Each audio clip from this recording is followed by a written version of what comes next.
Hello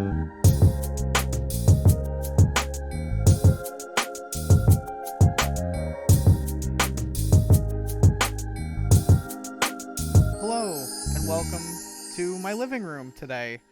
This is my actual living room. I don't know why I would fake it, but it felt pertinent. It felt like something that someone might fake. So it felt real to say, yeah, no, this is my lived-in living room. It's very lived in. You could see my cat in the intro. Today we're doing something a little different. It's the monthly Unhinged video, as requested by Discord user Evil Bart, to share more of my writing. So this month we're gonna do some poetry reading. It's just a cozy little poetry reading. These are the poems that I perform. I'm not gonna give more away about my personhood because there's enough clues that someone probably could find out who I was. But I perform poetry in real life for reasons that I'm not gonna get into. And so this is just some of my favorites. I'm gonna try to put I also publish some of these in books, so I'm gonna try to put the cover art, because my wife makes the cover art for my books, just like she makes the thumbnails for my YouTube videos. We work really well together in that way. So if I can find the cover art, I will be uploading it like alongside each poem that was out of, or just sort of in general. They might start flashing along the left side of the screen for you to see, because she does a really good job, and I just really love sharing her work. I'm also going to be giving little snippets. Normally I share all my poetry. When I do live readings, I share it basically without context. I want people to take away whatever they happen to take away from it.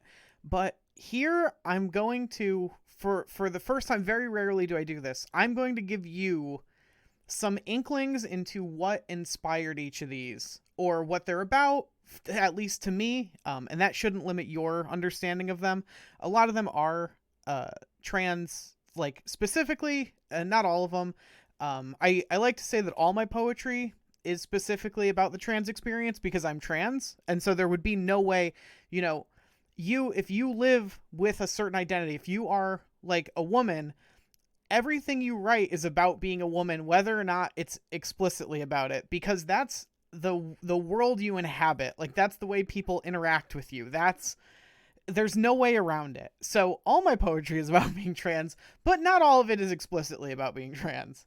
So we're going to get started. If they have titles, I'll give you those titles, but most of them don't. I don't generally title my work. I don't really know why. It's just more work, and I don't have time for it, I think. So the first one is untitled. It is inspired by a sign. I had to go to a church, again, for reasons that I'm not going to go into, because I don't want to share too much of my personal life. But it was a hot summer day, and I had to park in this church parking lot in this town I had really never been to before. I'd passed through a couple of times, but I'd never spent any time in. So I felt very alienated for all kinds of reasons. And I park in this church parking lot where I was assured my car would be safe. They wouldn't mess with my car, even though I wasn't going to the church. We're on good terms with them. Okay, cool. So I park, and the fucking parking lot has these signs that say, "Violators will be blessed, then towed at owner's expense." And I was like, I hate it. This is abysmal. So I jotted that down, though, because I really liked that line. So that was the seed to this poem. Okay. Read the sign. Text said, "Violators will be blessed, then towed at owner's expenses. It's an American vibe, yes, and I'm outside the chapel sweating. Sounds like trouble in paradise, detective. Any suggestions? No. Run. It's no fun when your problems announce, 'Gentlemen, start your engines.'" Thank you. I don't know. It's weird. When I perform these live, there's claps when I finish, so I don't really know what to do. I'm just kind of awkwardly sitting with my hands at my sides. I know you can't tell because my hand is up in my avatar. I gotta work on getting more of these poses made, but my wife's a very busy person. Um, let's go with this side up. Okay, this one has a title. This side up. And it was inspired by the idea of someone rolling in their grave, and like thinking about it as like like not rolling like spinning, but like, unrest, like they couldn't get a good night's sleep. So that's the that was the seed. There's not more to it. Some of them are just like that. I apologize. I feel like a lot of people want like very deep meaning, but like a lot of these come to me as like, oh, that's kind of a funny idea and it leads to something beautiful. Like I really like this poem, but it's as simple as that. This side up writ big on the sides of his coffin. Joke's on him, 'cause still rolled in his grave. Rolling waves like Poseidon. Sea legs. Belly aches the size of tax breaks for golfers. This side up like fragile hearts handled hard. Bruises on ventricles hardened and blood pressure and cholesterol rise sharp. This side up towards the Messiah. King of all rats tied up in the back. Sweating heavy mullets and rat tails. Long afternoons with no shadow. Scraped knees. Lying on grass on your back. Bare feet pointing skyward. This side up. Thank you. Okay. Let's go with, we got this one. It's a shorter one. It is another thing about me, about my worldview, and about the type of art that I make is that I think that we do not put enough of an emotional emphasis on friendships, friend love, and friend breakups. I think that a lot of the emotional energy that we put into like the media, at least I say we, I mean like the zeitgeist puts into the media that we produce is predicated on romantic relationships, like breakup songs, like it's overwhelmingly about a romantic partnership that has ended, or is going really well or whatever, you know what I mean. So I really like to focus my efforts on the friendship aspect, the interpersonal, the hurt that can form from those types of breakups. And so this is about a friend breakup. Brake lights glowing bright, growing closer, the distance between us closing, feet, inches, planks, then nothing. See you in the rear view when it's over. Thank you. All right. This next one is titled "So the Sunflowers Grow." That if you see all the way to the right, this wasn't planned, I promise, though it seems very planned now. There's some sunflowers with skulls in them. My wife made those an art project, after we were told by the town we live in that we weren't allowed to grow sunflowers because they were like they were a hazard. They were getting very tall, to be fair. They were about 12 feet tall when they came and cut them down. But so my wife made that little art project and put it out in our front lawn, just to sort of mess with them. But it was like a very, it was hard. It was like very emotional, for a lot of reasons, though, it's almost silly. Like they're just sunflowers, but like also it's just joy. It's so simple. It's just such a simple thing you want to do to be happy, and you get told no, you're not allowed to. And it's upsetting. So this one was, I kind of wrote for her, though I've published it publicly. I don't generally do that. If it's a poem for someone, it gets handed to them and it is theirs and theirs alone. But this one was just so great, and I feel like it's very relatable, and it's something a lot of people want to hear. So I got her okay before I had published it in that book, and so I'm going to share it here as well. So the Sunflowers Grow. Measuring the success of a season in seeds planted, not crops reaped. So what if the sunflowers don't bloom this year? The tender act of kindness in tending them stands in defiance of an unkind world, and that act itself shows beauty still exists. So the sunflowers grow. Thank you. I'm tearing up. I really like that one. All right, this next one is another untitled piece.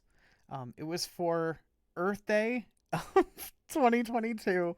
I was working a dead end job that didn't like me very much. But one manager tried, I think, to engage with my outside work life, and she knew I wrote poetry, and she had asked if I wanted to write an Earth Day poem that they would put up in the lobby of this business. And I was like, yeah, sure. So I wrote this one and it got rejected and I had to write a different one. So that's the context for this.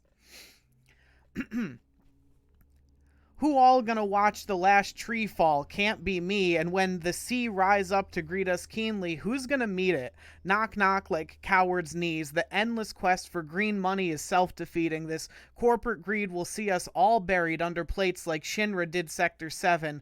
Our best bet in self-interest, frankly, is environment feeding. The wildfires get worse every season, and I'm not trying to bask in artificial sunlight the same color as blindness when I retire. I'm trying to visit the Arctic and not lament that there's none left. And from Mississippi to Hudson, I don't trust a river to swim. And while we can't kill the earth, she could sure do us in. Thank you. All right, this next one is about the same workplace, and it was it was brought up in my yearly review because that same manager knew about my online presence and the poetry that I posted, and it's like, you basically like, we'd like to give you a promotion, but we can't trust you because you write stuff like this. So this one is about well, it's self-explanatory. Self-explanatory. Petty tyrants won't listen, expect my petty resistance. Every day I wake up and I choose violence over ass-kissing.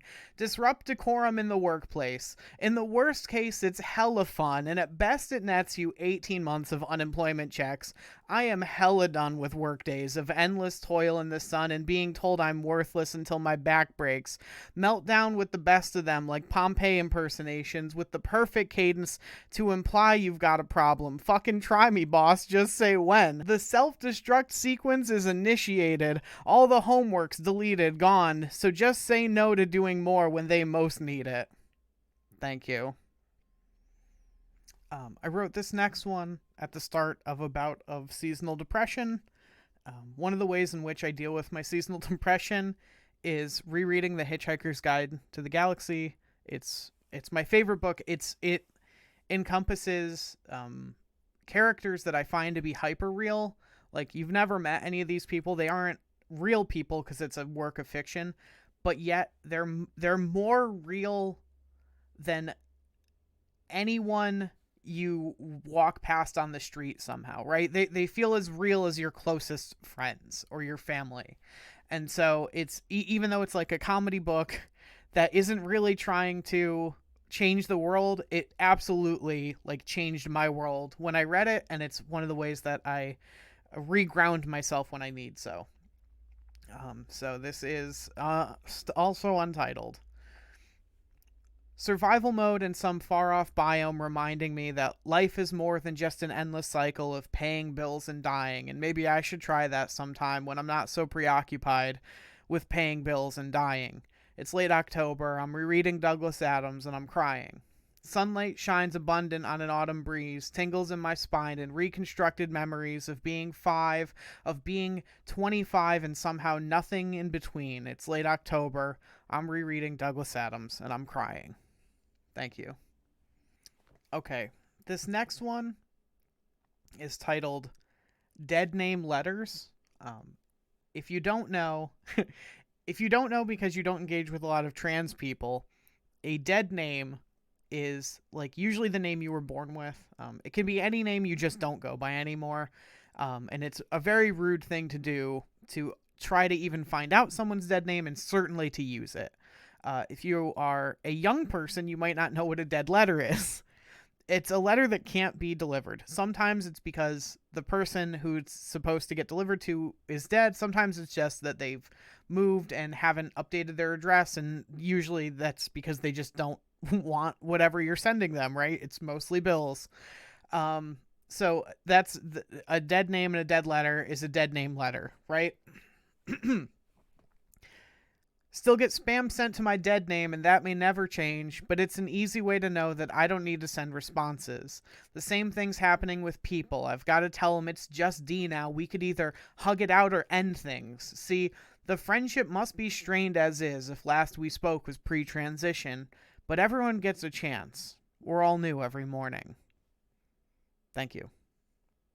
This next one is actually the namesake for a book, so I definitely got to find the cover image to upload here next to me. Hopefully it's here right now. It's called Elucidate. It is a companion piece to another book I wrote called Zen Ivy, and the point is these are fictional, like, minerals and plants. So Zen Ivy is a fictional plant that in my sort of head canon, it grows in the dark crevices near where humans make meaningful connections. And so the whole book was love poems to my friends. The Zen Ivy, which was growing in the walls of our shitty apartments that, we lived together in, and under the floorboards at the magic shops that we visited. It was, there was all this faintly glowing green algae to the places that just made them special.